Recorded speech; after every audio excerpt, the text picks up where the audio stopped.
يا ربي صل على المختار طه البشير واغفر لنا كل زله وامحنا في النظير يا ربي صل على المختار. Bismillahirrahmanirrahim. Alhamdulillahirabbil alamin. Allahumma shalli wa sallim ala sayyidina Muhammadin miftahi babi rahmatillah adada ma fi ilmillah salatan wa salaman daimaini bidawami mulkillah wa ala alihi wa sahbihi. Assalamualaikum warahmatullahi wabarakatuh.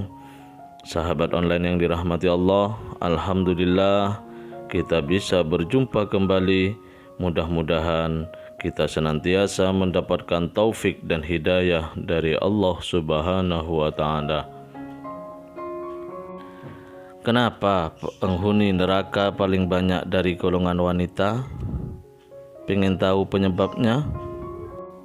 Nah, mari kita ngaji bareng Habibana Novel bin Muhammad Al-Aidrus tentang amal penghapus dosa serta zikir-zikir yang lebih mudah dan lebih baik untuk diamalkan di zaman saat ini.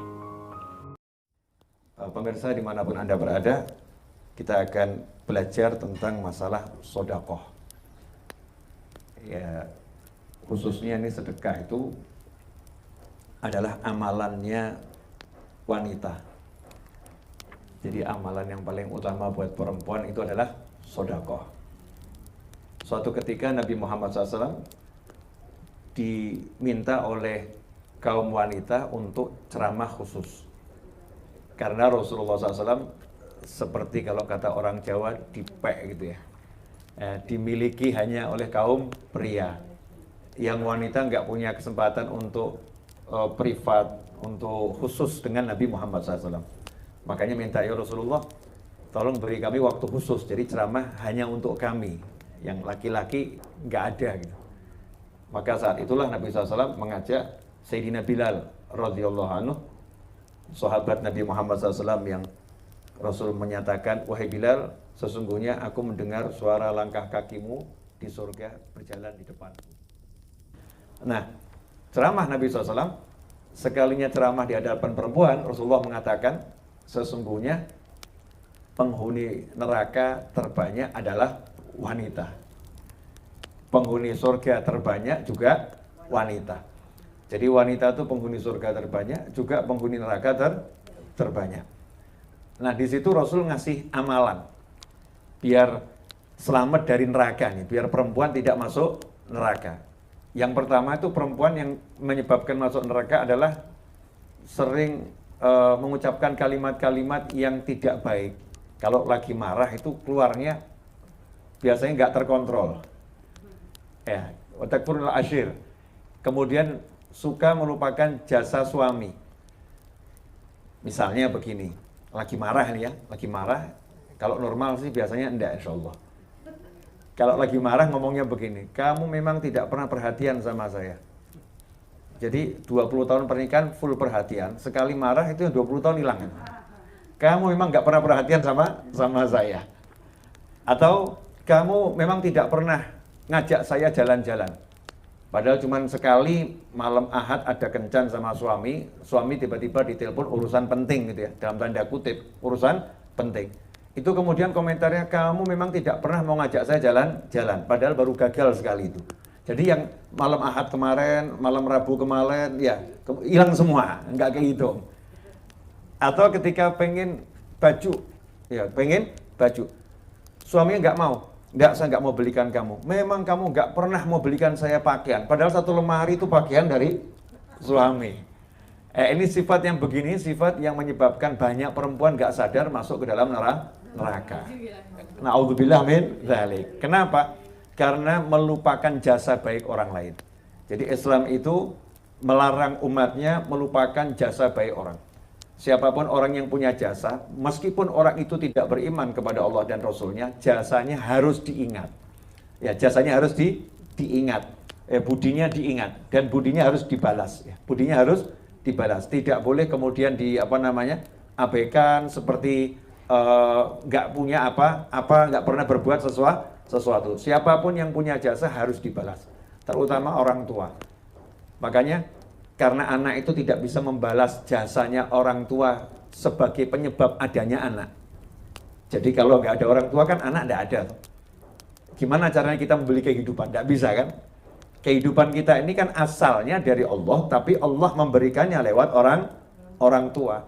Nah, untuk membayar jasanya orang tua menjadi penyebab hidup kita dengan semua kebaikan kita nggak mungkin bisa.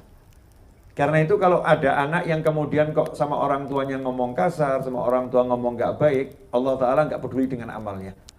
Jadi amalnya itu bisa hancur semua karena ucapan kasarnya pada orang tua. Karena dia nggak menghargai orang tua, dia termasuk anak yang tidak mengingat jasanya orang tua. Sampai-sampai Allah mengatakan dalam Al-Quran, kalian jangan menyekutukan aku dengan suatu apapun. Dan berbuatlah baik kepada kedua orang tuamu. Selama mereka tidak mengajak kamu kufur, pokoknya wajib berbuat baik. Jadi orang tua yang sekalipun ngajak kufur sekalipun, tetap wasahib, pergaulilah keduanya dengan pergaulan yang baik. Tetap harus bicaranya baik, walaupun orang tuanya jahat. Nggak ada alasan buat anak, orang tua saya jahat, orang tua saya nggak iman sama Allah. Nggak ada alasannya. Orang tuamu model seperti apapun, modelmu harus baik. Ya, modelmu harus baik. Nah, ini termasuk diantaranya istri yang melupakan jasa suami. Dan termasuk diantaranya kebalikannya, suami yang melupakan jasa istri. Ini menjadi penyebab masuk neraka. Na'udzubillah min dzalik. Maka sama Rasul dikasih solusi. Karena biasanya perempuan nggak sengaja, keceplosan dia. Tapi keceplosannya buat sakit hati suami. Ya, suaminya sakit bener. Kamu memang nggak pernah perhatian sama aku. Masya Allah, sekian tahun nggak dianggap. Ya, lihat ini keluar dari pagi sampai malam cari nafkah buat kamu, dibilang nggak perhatian gitu ya. Ini kepala jadi kaki, kaki jadi kepala, dibilang nggak perhatian. Siapa sih yang pengen capek-capek? Ya pengennya di rumah sama istri, sama anak. Pengennya begitu. Tapi ini karena demi cari nafkah harus keluar ketemu orang yang nggak enak saya lakukan. Tapi kamu bilang kamu memang nggak perhatian sama saya. Nggak ngucap suami, di dalam hati ngomongnya sama cerewetnya sebetulnya.